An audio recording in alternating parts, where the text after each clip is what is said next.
Hi friends, ಎಲ್ರಿಗೂ ನಮಸ್ಕಾರ. ಕಾವ್ಯ ಹರಿಕೇಶ್ YouTube ಚಾನಲ್ಗೆ ಎಲ್ರಿಗೂ ವೆಲ್ಕಮ್ ಫ್ರೆಂಡ್ಸ್, ಹಾರ್ಟ್ಲಿ ವೆಲ್ಕಮ್. ಯಾರೆಲ್ಲ ಮೊದಲೇ ಬಾರಿ ನನ್ನ ವಿಡಿಯೋನ ನೋಡ್ತಿದ್ರೆ ದಯವಿಟ್ಟು ಸಬ್ಸ್ಕ್ರೈಬ್ ಮಾಡ್ಕೊಂಡು ನೋಡಿ, ಹಾಗೆ ಬೆಲ್ ಐಕನ್ ಕೂಡ ಕ್ಲಿಕ್ ಮಾಡಿ ಮುಂದೆ ಮಾಡುವಂಥ ವಿಡಿಯೋಗಳ ನೋಟಿಫಿಕೇಶನ್ ಪಟ್ ಅಂತ ಸಿಗುತ್ತೆ. ಸೊ ಬನ್ನಿ ಫ್ರೆಂಡ್ಸ್, ಯಾಕೆ ತಡ ಮಾಡೋದು, ವಿಡಿಯೋನ ಸ್ಟಾರ್ಟ್ ಮಾಡೋಣ. ಸೊ ಆಲ್ರೆಡಿ ತಮ್ಮನೇಲಲ್ಲಿ ನೋಡಿರ್ತೀರಾ.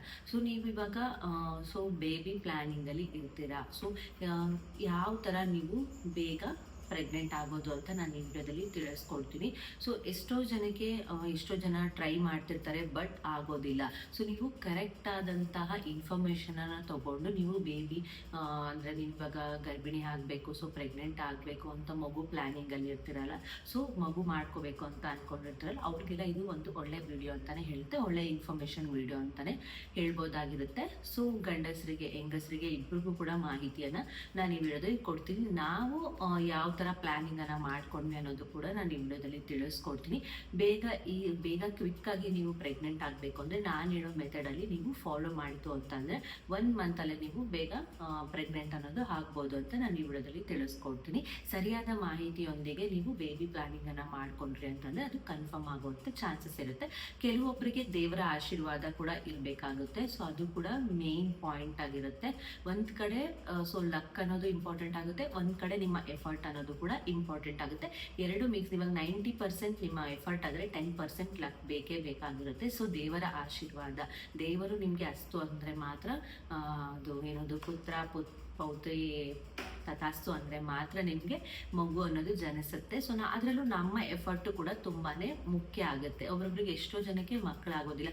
ಏನು ಕಾರಣಗಳು ಅದನ್ನೆಲ್ಲ ನಾನು ಕಂಪ್ಲೀಟಾಗಿ ಈ ವಿಡಿಯೋದಲ್ಲಿ ತಿಳಿಸ್ಕೊಡ್ತೀನಿ. ಸೊ ನೀವೇನು ಮಾಡಬೇಕು, ಕ್ವಿಕ್ಕಾಗಿ ಫಾಸ್ಟಾಗಿ ನೀವು ಪ್ರೆಗ್ನೆಂಟ್ ಆಗಬೇಕು ಅಂತಂದರೆ ಯಾವ ಮೆಥಡಲ್ಲಿ ನೀವು ಫಾಲೋ ಮಾಡಬೇಕು ಅನ್ನೋದನ್ನ ನಾನು ಈ ವಿಡಿಯೋದಲ್ಲಿ ತಿಳಿಸ್ಕೊಡ್ತೀನಿ. ಸ್ಕಿಪ್ ಮಾಡದೆ ಮೊದಲಿಂದ ಕೊನೆವರೆಗೂ ನೋಡಿ. ಸೊ ಹಾಗೆ ವಿಡಿಯೋ ಇಷ್ಟ ಆದರೆ ಎಷ್ಟೋ ಜನಕ್ಕೆ ಶೇರ್ ಮಾಡಿ ಅಂತ ನಾನು ತಿಳಿಸ್ಕೊಡ್ತಾ ಇದ್ದೀನಿ. ಸೊ ಬನ್ನಿ ಫ್ರೆಂಡ್ಸ್, ವಿಡಿಯೋನ ಸ್ಟಾರ್ಟ್ ಮಾಡೋಣ. ಸೊ ಮೊದಲು ಏನಂತಂದರೆ ಸ್ಟ್ರೆಸ್ ಆಗಿ ಇರಬಾರ್ದು. ಮೆನ್ ಆಗಿರ್ಬೋದು, ಈವನ್ ವುಮೆನ್ ಆಗಿರ್ಬೋದು, ಇಬ್ಬರು ಕೂಡ ಸ್ಟ್ರೆಸ್ ಆಗಿ ಇರಬಾರ್ದು. ಇವಾಗ ಈಚೆ ಕೆಲ್ಸಕ್ಕೆ ಹೋಗ್ತಾರೆ, ಸೊ ಅವರು ಇವಾಗ ಏನಾಗುತ್ತೆ, ಅವ್ರಿಗೆ ವರ್ಕ್ ಪ್ರೆಷರ್ ಇರುತ್ತೆ, ಅದೆಲ್ಲದ್ರಿಂದ ಸ್ವಲ್ಪ ರಿಲೀಫ್ ಆಗಬೇಕು. ಓಕೆನಾ? ರಿಲೀಫ್ ಆಯಿತು ಅಂದರೆ ನಮ್ಮ ಬಾಡಿ ನಮ್ಮ ಅದೊಟ್ಟಿಗೆ ಸಿಗುತ್ತೆ. ಸೊ ಆಗ ನಮ್ಮ ಬಾಡಿ ನಾವೇನು ಕೇಳಿದ್ರು ಇದಾಗುತ್ತೆ. ಸೊ ಫಸ್ಟ್ ನಾವು ಸ್ಟ್ರೆಸ್ಸನ್ನು ಬಿಡಬೇಕಾಗುತ್ತೆ. ಒಳ್ಳೆ ಪ್ರೋಟೀನ್ ಇರುವಂತಹ ಊಟಗಳನ್ನು ಮಾಡಬೇಕಾಗುತ್ತೆ. ಎಸ್ಪೆಷಲಿ ಗಂಡಸರದು ಸ್ಪರ್ಮ್ಸ್ ಇರುತ್ತಲ್ಲ, ಅದು ನಿಮಗೆ ಸ್ಟ್ರಾಂಗ್ ಆಗಿರಬೇಕಾಗುತ್ತೆ. ಓಕೆನಾ? ಸ್ಟ್ರಾಂಗ್ ಆ್ಯಂಡ್ ಕಾನ್ಫಿಡೆನ್ಸ್ ಆಗಿರಬೇಕಾಗುತ್ತೆ. ಅದಕ್ಕೆ ನೀವು ಏನೇನು ತಿನ್ನಬೇಕು ಅಂದರೆ ಡ್ರೈ ಫ್ರೂಟ್ಸನ್ನು ತಿನ್ನಿ. ಅದರಲ್ಲಿ ನೀವು ಈರುಳ್ಳಿಯನ್ನು ತಿನ್ನಿ. ನಿಮಗೆ ಸ್ಪರ್ಮ್ಸ್ ಬಿಲ್ಟ್ ಆಗೋದಕ್ಕೆ ತುಂಬಾ ಹೆಲ್ಪ್ ಆಗುತ್ತೆ. ಸೊ ಸ್ಪರ್ಮ್ಸ್ ಬಿಲ್ಟ್ ಆದಾಗ ನಿಮಗೆ ಬೇಗ ಪ್ರೆಗ್ನೆಂಟ್ ಆಗುವಂತಹ ಚಾನ್ಸಸ್ಸು ಇರುತ್ತೆ. ಓಕೆನಾ? ಸೊ ಸ್ಪರ್ಮ್ಸ್ ಇಲ್ಲ ಅಂತ ಅಂದರೆ, ಬಿಲ್ಟ್ ಆಗಿಲ್ಲ ಅಂತಂದರೆ ನಿಮಗೆ ಬೇಗ ಪ್ರೆಗ್ನೆಂಟ್ ಆಗುವಂಥ ಚಾನ್ಸಸ್ ಇರೋದಿಲ್ಲ. ಅದಕ್ಕೋಸ್ಕರ ಬಿಲ್ಟ್ ಆಗೋದಕ್ಕೆ ಏನೇನು ನೀವು ತಿನ್ನಬೇಕು ಅಂತ ನಾನು ಹೇಳಿದ್ದೀನಿ. ಡ್ರೈ ಫ್ರೂಟ್ಸು, ಅದರಲ್ಲಿ ನೀವು ಗೋಡಂಬಿಯನ್ನು ಅತಿ ಹೆಚ್ಚಾಗಿ ತಿನ್ನಬೇಕಾಗುತ್ತೆ, ಮತ್ತು ಈರುಳ್ಳಿಯನ್ನು ತಿನ್ನಬೇಕಾಗುತ್ತೆ, ಮತ್ತು ನೀವು ಒಳ್ಳೆ ಪ್ರೋಟೀನ್ ಇರುವಂಥ ಆಹಾರಗಳನ್ನು ತಿಂದರೆ ಸಾಕಾಗುತ್ತೆ. ಅದಕ್ಕೋಸ್ಕರ ಎಕ್ಸ್ಟ್ರಾ ಏನೂ ಬೇಕಾಗಿಲ್ಲ. ಸೊ ಇದನ್ನು ತಿಂದಾಗ ನಿಮ್ಮ ಬಾಡಿಯಲ್ಲಿನ ಸ್ಪರ್ಮ್ಸು ಜಾಸ್ತಿ ಆಗುತ್ತೆ. ಓಕೆನಾ? ಸೊ ಇಲ್ಲಿ ಬಂದು ನಾವು ವುಮೆನ್ಸಲ್ಲಿ ಬಂತು ಅಂತ ಅಂದರೆ, ನೀವು ಮಂತ್ಲಿ ಪೀರಿಯಡ್ಸ್ ಆಗ್ತಿರಲ್ವ. ಸೊ ಮಂತ್ಲಿ ಪೀರಿಯಡ್ಸ್ ಆದಾಗ, ಸೊ ನೀವು ಪೀರಿಯಡ್ಸ್ ಆಗಿ ದಿನದಿಂದ ಲೆಕ್ಕ ಇಟ್ಕೊಂಡು 12 ದಿನಗಳ ಕಾಲ ನೀವು ಏನಂತಂದರೆ ಇಂಟರ್ಕೋರ್ಸ್ ಮಾಡಬಾರ್ದು. ಇಬ್ಬರು ಮೆನ್ ಆ್ಯಂಡ್ ವುಮೆನ್.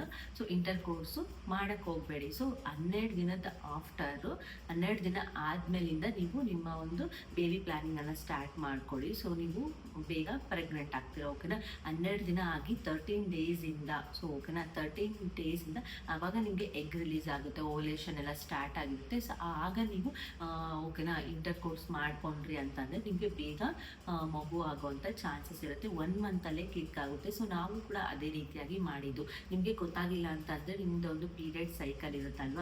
ಸೊ ಇವಾಗ ಯಾವ ಮಂತು ಅಂತಂದರೆ, ಇವಾಗ ಏಪ್ರಿಲ್ ಇರುತ್ತೆ ಅಂತ ಅಂದ್ಕೊಳ್ಳಿ. April 10th. ಸೊ ಏಪ್ರಿಲ್ ನೀವು 1ನೇ ತಾರೀಕು ಪೀರಿಯಡ್ಸು ಸ್ಟಾರ್ಟ್ ಆಗಿರುತ್ತೆ. 5 ಡೇಸು ಬಿಟ್ಬಿಡ್ತೀರ. ಓಕೆನಾ? ಪೀರಿಯಡ್ಸ್ ಟೈಮಲ್ಲಿ ನೀವು ಇಂಟರ್ಕೋರ್ಸ್ ಆಗಬಾರ್ದು. 5 ಡೇಸ್ ಬಿಟ್ಟಿದ್ದಾದಮೇಲೆ ಇನ್ನು ನೀವು ಎಷ್ಟು 5 ಡೇಸ್ 7 ಡೇಸ್ ಬಿಟ್ಬಿಡ್ಬೇಕಾಗುತ್ತೆ. ಓಕೆನಾ? ಒಟ್ಟು ಟೋಟಲ್ 12 ಡೇಸು ನಿಮ್ಮ ಪೀರಿಯಡ್ ಆಗಿ ಸ್ಟಾರ್ಟ್ ಆದ ಇವತ್ತಿಂದ ನೀವು ಇವತ್ತು ಪೀರಿಯಡ್ಸ್ ಆಗಿದ್ದೀರ ಅಂದ್ಕೊಳ್ಳಿ. ಇವತ್ತು ಪೀರಿಯಡ್ಸ್ ಆಯಿತು ಅಂತ ಅಂದರೆ, ಸೊ ನೀವು 5 ಡೇಸು ಸೊ ನಾರ್ಮಲ್ ಆಗಿ ನೀವು ಇರ್ತೀರಲ್ವಾ. ಸೊ ನೆಕ್ಸ್ಟ್ ಇನ್ನು 7 ಡೇಸು ಕೂಡ ಬಿಟ್ಬಿಡ್ಬೇಕಾಗುತ್ತೆ. ನೀವು ಗಂಡ ಹೆಂಡತಿ ಇಂಟರ್ಕೋರ್ಸ್ ಆಗಬೇಡಿ. ಮಾಡಿದ್ರು ನೀವು ಇಂಟರ್ಕೋರ್ಸ್ ಆಗಿ ಮಾಡಿದ್ರು ವೇಸ್ಟ್ ಆಗುತ್ತೆ. ಓಕೆನಾ? ಸೊ ಅವಾಗ ನಿಮಗೆ ಎಗ್ ರಿಲೀಸ್ ಆಗಿರೋದಿಲ್ಲ, ಸೊ ಓವ್ಯುಲೇಷನ್ನು ಆಗೋದಿಲ್ಲ. ಅದಕ್ಕೋಸ್ಕರ ಹೇಳ್ತಿರೋದು 12 ಡೇಸ್ ಆಫ್ಟರ್ ನೀವು ಟ್ರೈ ಮಾಡಿ ಬೇಬಿ ಪ್ಲಾನಿಂಗ್ಗೆ, ಖಂಡಿತವಾಗ್ಲೂ ಆಗುತ್ತೆ. ಇನ್ನೂ ಒಂದು ಡೇಟ್ ಆಗೋ ಟೈಮ್ ಇರುತ್ತಲ್ಲ ಅಲ್ಲಿವರೆಗೂ ಮಾಡಿ. ಬೇಕಾದ್ರೆ ಒಂದು ಸತಿಗೆ ಕ್ಲಿಕ್ ಆಗ್ಬೋದು, ಇಲ್ಲ ಅಂತಂದರೆ ನಿಮಗೆ ಜಾಸ್ತಿ ಸತಿಗೂ ಒಬ್ರಿಗೆ ಕ್ಲಿಕ್ ಆಗೋವಂಥದ್ದು ಇರುತ್ತೆ. ಸೊ ನೀವು ಇಂಟರ್ ಕೋರ್ಸ್ ಮಾಡೋದು ತುಂಬಾ ಒಳ್ಳೆ ಇದಾಗಿರುತ್ತೆ. ಸೊ ಡೈಲಿ ಮಾಡೋದ್ರಿಂದ ಕೂಡ ನಿಮಗೆ ಬೇಬಿ ಪ್ಲಾನಿಂಗ್ ಡೈಲಿ ಮಾಡೋದ್ರಿಂದ ಕೂಡ ಸೊ ನಿಮಗೆ ಒಳ್ಳೆ ರಿಸಲ್ಟ್ ಸಿಗುತ್ತೆ. ಸೊ ನೀವು ಸ್ಕಿಪ್ ಮಾಡಿ ಅಟ್ಲೀಸ್ಟ್ ವೀಕ್ಗೆ 3 ಟೈಮ್ಸ್ ಆದ್ರೂ ನೀವು ಇಂಟರ್ ಕೋರ್ಸ್ ಮಾಡಬೇಕು. ವರ್ಕ್ ಪ್ರೆಷರ್ ಇರುತ್ತೆ, ನಮ್ಗೆ ಆಗಲ್ಲ, ತುಂಬ ಕೆಲಸ ಇರುತ್ತೆ ಅನ್ನೋರಿಗೆ ವೀಕ್ಲಿ 3 ಟೈಮ್ಸ್ ಆದರೂ ನೀವು ಇಂಟರ್ ಕೋರ್ಸ್ ಇಬ್ಬರು ಮಾಡ್ಕೋಬೇಕಾಗುತ್ತೆ. ಇಲ್ಲ ಅಂತ ಹೇಳಿದ್ರೆ ಆಗೋದು ತುಂಬಾ ಕಷ್ಟ ಆಗುತ್ತೆ. ಡೈಲಿ ಮಾಡಿದ್ರೆ ಬೇಗ ರಿಸಲ್ಟ್ ಸಿಗುತ್ತೆ. ಓಕೆನಾ? ನಾವು ಕೂಡ ಅದೇ ರೀತಿಯಾಗಿ ಮಾಡಿಕೊಂಡು ಇವಾಗ ನಮಗೆ ಯಾವ ಮಂತ್ಗೆ ಬೇಕು, ನಾವು ಜನವರಿಯಲ್ಲಿ ಸ್ಟಾರ್ಟ್ ಮಾಡ್ಕೊಂಡಿದ್ದು. ಸೊ ಜನವರಿಯಲ್ಲಿ ಫೆಬ್ರವರಿಗೆ ನಮಗೆ ಕ್ಲಿಕ್ ಆಯಿತು, ಕನ್ಫರ್ಮ್ ಆಯಿತು. ಸೊ ನಾನು ಹೇಳಿರೋಂಥ ಮೆಥಡಲ್ಲಿ ನೀವು ಫಾಲೋ ಮಾಡಿದ್ರೆ ನಿಮಗೂ ಕೂಡ ಬೇಗ ನೀವು ಪ್ರೆಗ್ನೆಂಟ್ ಆಗ್ಬೋದು. ನೀವು ಯಾವಾಗ ಪ್ರೆಗ್ನೆಂಟ್ ಆಗಬೇಕು ಅಂದ್ಕೊಂತೀರೋ ಆವಾಗ ಆಗ್ಬೋದು. ಸೊ ಈ ಓವ್ಯುಲೇಷನ್ನು ಎಗ್ ರಿಲೀಸ್ ಆಗೋದು ಯಾವ ಟೈಮಲ್ಲಿ ಅಂತ ಆ ಥರ ತಿಳ್ಕೊಂಡು ನೀವು ಮಾಡಬೇಕಾಗುತ್ತೆ. 12 ಡೇಸ್ ಆಫ್ಟರ್ ನೀವು ಇಂಟರ್ ಕೋರ್ಸ್ ಆಯಿತು ಅಂತಂದರೆ ಖಂಡಿತವಾಗ್ಲೂ ನಿಮಗೆ ಬೇಗ ಪ್ರೆಗ್ನೆಂಟ್ ಆಗುವಂಥ ಚಾನ್ಸಸ್ ಇರುತ್ತೆ. ನೆಕ್ಸ್ಟ್ ಪೀರಿಯಡೇ ನೀವು ತಗುತ್ತೆ. ಇವಾಗ ನಾನೇನು ಯಾವ ಥರ ಮಾಡ್ಕೊಂಬಿ ಅಂತ ನಾನು ಹೇಳ್ತೀನಿ ನೋಡಿ.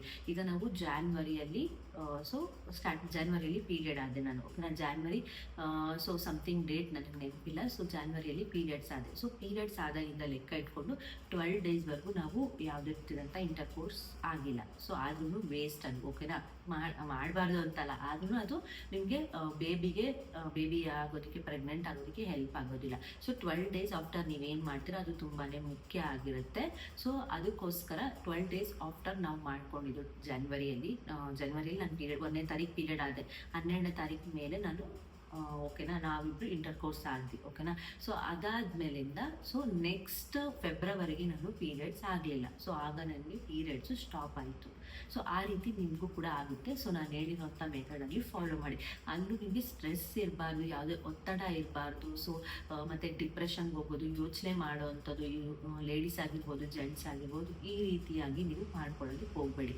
ನಿಮ್ಮ ಒಂದು ಏನು ಬಾಡಿ ಅನ್ನೋದು ನಿಮಗೆ ಖುಷಿಯಾಗಿರ್ಬೇಕಾಗುತ್ತೆ. ಯಾವುದೇ ರೀತಿಯಂಥ ಸ್ಟ್ರೆಸ್ ಮೈಂಡ್ ಇರಬಾರ್ದು. ನಿಮಗೆ ಹ್ಯಾಪಿ ಮೈಂಡಲ್ಲಿ ಇರಬೇಕಾಗುತ್ತೆ, ಫ್ರೀ ಮೈಂಡಲ್ಲಿ ಇರಬೇಕಾಗುತ್ತೆ. ಆಗ ಮಾತ್ರ ನಿಮಗೆ ಬೇಗ ಪ್ರೆಗ್ನೆಂಟ್ ಆಗುವಂಥ ಚಾನ್ಸಸ್ ಇರುತ್ತೆ. ನೀವು ಯಾವಾಗ ಸ್ಟ್ರೆಸ್ ಮಾಡಿಕೊಂಡು ನೀವು ಇಂಟರ್ ಕೋರ್ಸ್ ಮಾಡ್ಕೋತೀರಾ ಅಂತಂದರೆ ಆಗ ನಿಮಗೆ ರಿಸಲ್ಟ್ ಅನ್ನೋದು ಸಿಗೋದಿಲ್ಲ. ಸೊ ನಾನೀಗ ಹೇಳ್ತಾ ಇದ್ದೀನಿ, ಸೊ ನಿಮ್ಮ ಮೈಂಡಲ್ಲಿ ಯಾವುದೇ ರೀತಿಯಾದಂಥ ಯೋಚನೆ ಇರಬಾರ್ದು. ಅಯ್ಯೋ ನಾನು ಮಾಡಲೇಬೇಕಪ್ಪ, ಸೊ ಇಂಟರ್ ಕೋರ್ಸ್ ಆಗಲೇಬೇಕಪ್ಪ, ಏನಿಲ್ಲ ನಿಮ್ಗೆ ಇಷ್ಟ ಇತ್ತು ಅಂತಂದರೆ ಮಾಡಿ, ಇಲ್ಲ ಅಂತಂದರೆ ಪರವಾಗಿಲ್ಲ. ಒತ್ತಡದಿಂದ ಮಾಡೋದು ಕೂಡ ನಿಮಗೆ ಪ್ರಾಬ್ಲಮ್ ಅಂತಲೇ ಹೇಳ್ಬೋದಾಗುತ್ತೆ. ನೀವು ಇಷ್ಟಪಟ್ಟು ಗಂಡು ಹೆಣ್ಣು ಇಷ್ಟಪಟ್ಟು ಇಂಟರ್ ಕೋರ್ಸ್ ಆದಾಗ ಮಾತ್ರ ನೀವು ಬೇಗ ಪ್ರೆಗ್ನೆಂಟ್ ಆಗುವಂಥ ಚಾನ್ಸಸ್ ಇರುತ್ತೆ.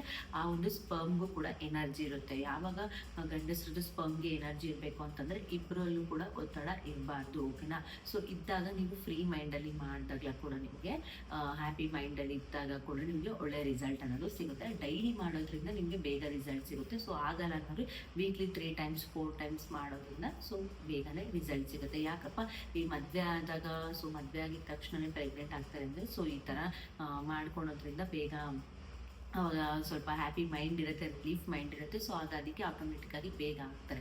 ನಿಮ್ಗೇನಾದರೂ ಇವಾಗ ನೀವು ಜಾಬ್ಗೆ ಹೋಗ್ತೀರಾ ಅಂಥವ್ರು ನನಗೆ ಇದೇ ಟೈಮ್ಗೆ ಬೇಬಿ ಪ್ಲಾನಿಂಗ್ ಬೇಕು, ಈ ಟೈಮ್ಗೆ ಮಗು ಆಗಬೇಕು ಅನ್ನೋದೇನಾದರೂ ಇಟ್ಕೊಂಡಿದ್ದೀರಾ ಅಂತಂದರೆ ಸ್ವಲ್ಪ ದಿನ 1 ಇಯರ್ ಬಿಟ್ಬಿಡ್ತೀರಾ ಅಂದ್ಕೊಳ್ಳಿ. 1 ಇಯರ್ ಗ್ಯಾಪ್ ಕೊಟ್ಟು ನೆಕ್ಸ್ಟ್ ನಾವು ಬೇಬಿ ಪ್ಲಾನಿಂಗ್ ಮಾಡಬೇಕು ಅಂದರೆ ಈ ಥರ ನಾನು ಹೇಳೋವಂಥ ಮೆಥಡಲ್ಲಿ ಮಾಡಿ ಖಂಡಿತವಾಗ್ಲೂ ನಿಮಗೆ ರಿಸಲ್ಟ್ ಸಿಗುತ್ತೆ. ಸೊ ಯಾರೂ ಭಯ ಪಟ್ಕೊಳಕ್ಕೆ ಹೋಗಬೇಡಿ, ಅಪ್ಪ ನಮ್ಗೆ ಆಗಲ್ಲ, ನಮ್ಗೆ ಇದಿಲ್ಲ ಅಂತ. ನೀವು ಯಾವುದೇ ರೀತಿಯಾದಂಥ ಏನೇ ಮಾಡಬೇಕಾದ್ರೂ ಒಂದು ಪ್ಲ್ಯಾನಿಂಗ್ ಇಟ್ಕೊಂಡು, ಒಂದು ನಾವು ಹೇಳೋಂಥ ಟಿಪ್ಸ್ಗಳನ್ನ ಮಾಡ್ಕೊಂಡು, ನಿಮಗೆ ಸುಮಾರಷ್ಟು ವೀಡಿಯೋಸ್ಗಳಿದ್ದಾವೆ.